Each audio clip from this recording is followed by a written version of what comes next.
بسم اللہ الرحمن الرحیم۔ السلام علیکم۔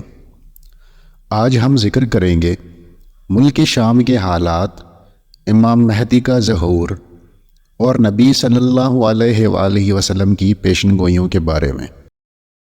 اللہ کے رسول صلی اللہ علیہ وآلہ وسلم نے قیامت کے نشانات بتلاتے ہوئے فرمایا کہ اونٹوں اور بکریوں کے چرواہے جو برہنہ بدن اور ننگے پاؤں ہوں گے، وہ ایک دوسرے سے مقابلہ کرتے ہوئے لمبی لمبی عمارتیں بنوائیں گے اور فخر کریں گے۔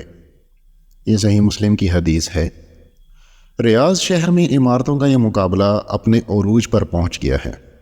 دبئی میں برج خلیفہ کی عمارت دنیا کی سب سے اونچی عمارت بن گئی، تو ساتھ ہی شہزادہ ولید بن طلال نے جدہ میں اس سے بھی بڑی عمارت بنانے کا اعلان کر دیا۔ عرب کی عمارتیں سارے جہان سے اونچی ہو چکی ہیں۔ عرض کرنے کا مقصد صرف یہ ہے کہ میرے پیارے رسول حضرت محمد صلی اللہ علیہ وآلہ وسلم نے جو فرمایا وہ پورا ہو چکا ہے، اور پیشن گوئی پوری ہو کر اپنے نقطۂ کمال کو تقریباً پہنچ چکی ہے۔ عرب کا سب سے زیادہ تیل خریداری کرنے والے امریکہ نے صدام کو ختم کر کے تیل کی دولت سے سیراب ملک عراق کے کنووں پر قبضہ جما لیا اور لاکھوں بیرل مفت وصول کر رہا ہے۔ اللہ کے رسول صلی اللہ علیہ وآلہ وسلم کی ایک اور حدیث ہے کہ قیامت سے پہلے سرزمین عرب دوبارہ سرسبز ہو جائے گی۔ سعودی عرب اور امارات میں بارشیں شروع ہو چکی ہیں، مکہ اور جدہ میں سیلاب آ چکے ہیں۔ عرب سرزمین جسے پہلے ہی جدید ٹیکنالوجی کو کام میں لا کر سرسبز بنانے کی کوشش کی گئی ہے، وہ قدرتی موسم کی وجہ سے بھی سرسبز بننے جا رہی ہے۔ سعودی عرب گندم میں پہلے ہی خود کفیل ہو چکا ہے۔ اب وہاں خشک پہاڑوں اور بارشوں کی وجہ سے سبزہ اگنا شروع ہو چکا ہے۔ پہاڑ سرسبز ہونا شروع ہو گئے ہیں۔ بارشوں کی وجہ سے آخرکار حکومت کو ڈیم بنانا ہوں گے، جس سے پانی کی نہریں نکلیں گی، ہریالی ہوگی، سبزہ مزید ہوگا، فصلیں لہلہائیں گی۔ یوں یہ پیش گوئی بھی اپنی تکمیل کے مراحل سے گزرنے جا رہی ہے، اور جو میرے حضور صلی اللہ علیہ وآلہ وسلم نے فرمایا اسے ہم اپنی آنکھوں سے دیکھتے جا رہے ہیں۔ اگر احادیث پر غور کریں تو مشرق وسطیٰ کے زوال کا آغاز ملک شام سے شروع ہوا، لیکن شاید عرب حکمران یا تو یہود و نصارہ کی چال سمجھ نہ سکے یا بے رخی اختیار کی۔ لیکن وجہ جو بھی ہو یا نہ ہو، سرکار صلی اللہ علیہ وآلہ وسلم کی بتائی ہوئی علامات کو تو ظاہر ہونا ہی تھا۔ چنانچہ حدیث پاک میں ارشاد ہے، رسول اللہ صلی اللہ علیہ وآلہ وسلم نے فرمایا، جب اہل شام تباہی و بربادی کا شکار ہو جائیں تو پھر تم میں کوئی خیر باقی نہ رہے گی۔ احادیث مبارکہ کی روح سے شام اور اہل شام سے امت مسلمہ کا مستقبل وابستہ ہے۔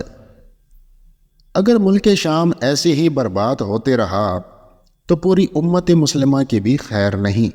ویسے تو 90% برباد ہو چکا۔ اب جب کہ 5 سالہ خون ریزی میں 8 لاکھ بے گناہ بچے، بوڑھے، عورتیں شہید اور لاتعداد دوسرے ملک کی سرحدوں پر زندگی کی بھیک مانگتے ہوئے شہید ہو رہے ہیں، اور اتنے ہی تعداد میں زخمی یا معذور ہو چکے، لہٰذا شام مکمل تباہی کے بعد اب نزاع کی حالت میں ہے۔ گویا نبی صلی اللہ علیہ وآلہ وسلم کی ایک اور پیش گوئی کی علامت ظاہر ہو رہی ہے یا ہو چکی۔ ملک شام کے متعلق اسرائیل، روس اور امریکہ جو بھی جھوٹے بہانے بنائے، لیکن ان سب کا اصل ہدف جزیرۃ العرب ہے، کیونکہ کفار کا عقیدہ ہے کہ دجال مسیحا ہے۔ اس وجہ سے یہ لوگ دجال کے انتظامات مکمل کر رہے ہیں، جس کے لیے عرب ممالک میں عدم استحکام پیدا کرنا ہے، کیونکہ ملک شام پر یہود و نصارہ قبضہ کرنا چاہتے ہیں، اور یہ ہو کر رہے گا حضرت مہدی علیہ السلام کے ظہور سے قبل۔ چنانچہ کتاب فتن میں ہے کہ آخری زمانے میں جب مسلمان ہر طرف سے مغلوب ہو جائیں گے، مسلسل جنگیں ہوں گی، شام میں بھی عیسائیوں کی حکومت قائم ہو جائے گی۔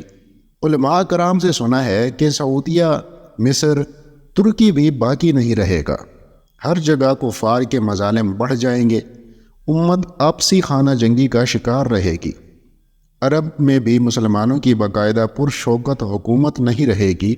الخبر سعودی عرب کا چھوٹا سا شہر ہے جو مدینہ المنورہ سے 170 کلومیٹر کے فاصلے پر ہے۔ اس کے قریب تک یہود و نصارہ پہنچ جائیں گے اور اس جگہ تک ان کی حکومت قائم ہو جائے گی۔ بچے کھچے مسلمان مدینہ المنورہ پہنچ جائیں گے۔ اس وقت حضرت امام مہدی علیہ السلام مدینہ منورہ میں ہوں گے۔ دوسری طرف دریائے تبریہ بھی تیزی سے خشک ہو رہا ہے، جو کہ مہدی علیہ السلام کے ظہور سے قبل خشک ہوگا۔ اس لیے جب مشرق وسطیٰ کے حالات کو، خصوصاً مسلمانوں اور ساری دنیا کے حالات کو دیکھتے ہیں تو صاف نظر آتا ہے کہ دنیا ہولناکیوں کی جانب بڑھ رہی ہے۔ فرانس میں حملوں کے بعد فرانس اور پوپ بھی عالمی جنگ کی بات کر چکے ہیں۔ سوال یہ پیدا ہوتا ہے کہ اس عالمی جنگ کا مرکز کون سا خطہ ہوگا؟ واضح نظر آ رہا ہے مشرق وسطیٰ ہی متوقع ہے۔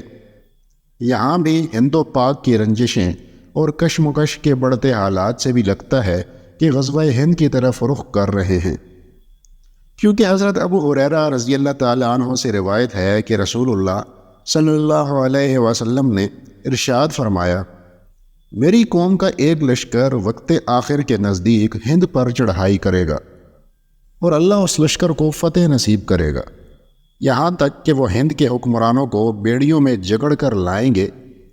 اللہ اس لشکر کے تمام گناہ معاف کر دے گا، پھر وہ لشکر واپس رخ کرے گا اور شام میں موجود عیسیٰ ابن مریم علیہ السلام کے ساتھ جا کر مل جائے گا۔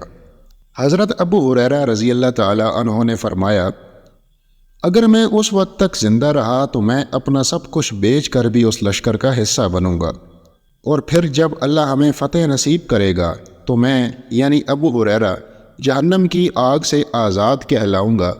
پھر جب میں شام پہنچوں گا تو عیسیٰ ابن مریم علیہ السلام کو تلاش کر کے انہیں بتاؤں گا کہ میں محمد مصطفیٰ صلی اللہ علیہ وآلہ وسلم کا ساتھی رہا ہوں۔ رسول پاک صلی اللہ علیہ وآلہ وسلم نے اس بات پر تبسم فرمایا اور کہا، بہت مشکل، بہت مشکل۔ آنے والے ادوار بڑے پرفتن نظر آتے ہیں، اور اس کے متعلق بھی سرکار صلی اللہ علیہ وآلہ وسلم نے فرمایا تھا کہ میری امت پر ایک دور ایسا آئے گا جس میں فتنے ایسے تیزی سے آئیں گے جیسے تسبیح ٹوٹ جانے سے تسبیح کے دانے تیزی سے زمین کی طرف آتے ہیں۔ لہٰذا اپنی نسلوں کی ابھی سے تربیت اور ایمان کی فکر فرمائیے۔